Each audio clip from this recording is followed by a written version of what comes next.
The Chief Secretary to meet with the new Minister of Sport, another call for the Minister of Tobago Development to do the right thing, and the Chamber of Commerce to work closer with the THA. Info Update, bringing you the latest news, views and reviews, along with responses, comments and events affecting you. Brought to you by the Information Division of the Tobago House of Assembly. The Chief Secretary of London will be accompanied by the Secretary and Assistant Secretary in the Division of Education, Youth Affairs and Sport to a meeting with the new Minister of Sport, Brent Sancho, tomorrow.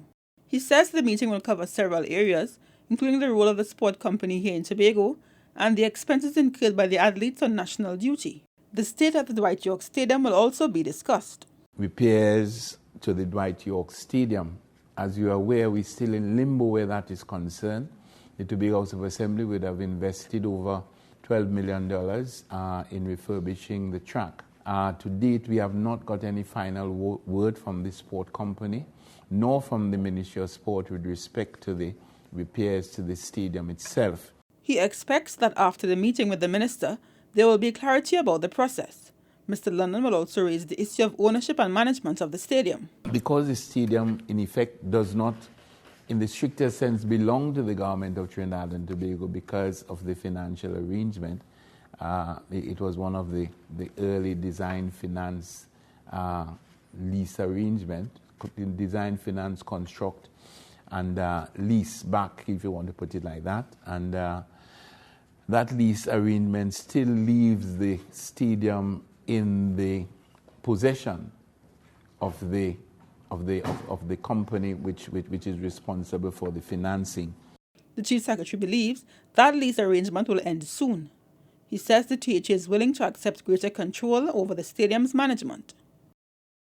And the Chief Secretary is also planning to meet with the new Minister of National Security. He says he wants to follow up on outstanding projects, including the construction of the police stations at Roxborough and Old Grange and the Fire Service headquarters. Just yesterday, the former Minister of National Security, Gary Griffith, came out in support of the Chief Secretary's assertion that Tobago is relatively crime-free. Mr. London has been defending the silence image following statements by the Minister of Tobago Development, Dr. Delmon Baker, that one was more likely to be shot dead in Tobago than in Trinidad. The Chief Secretary says he will seek the Ministry of National Security's position on the issue from the new Minister, Brigadier General Carl Alfonso. He says he has provided enough evidence to support his statement, and he hopes Minister Baker will do what's right to protect Tobago's reputation.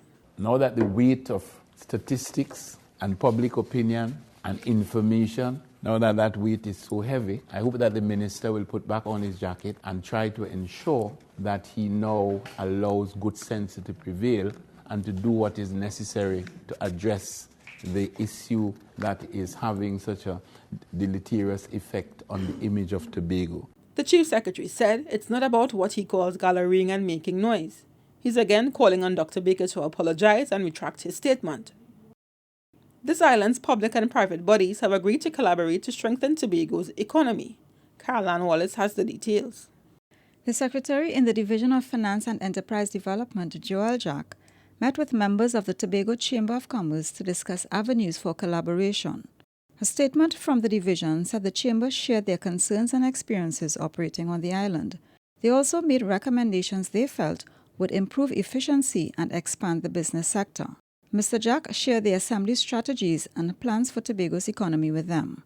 Both parties also discussed the issue of the island's productivity, challenges being experienced with acquiring foreign exchange, as well as employment and human resource matters. The Secretary committed to making use of the recommendations of the Chamber, particularly as it relates to tightening the linkages between the THA and facilitating the business community. I'm Caroline Wallace for InfoUpdate. That's it from all of us at the Department of Information. I'm Lois Vincent and you've been listening to Info Update.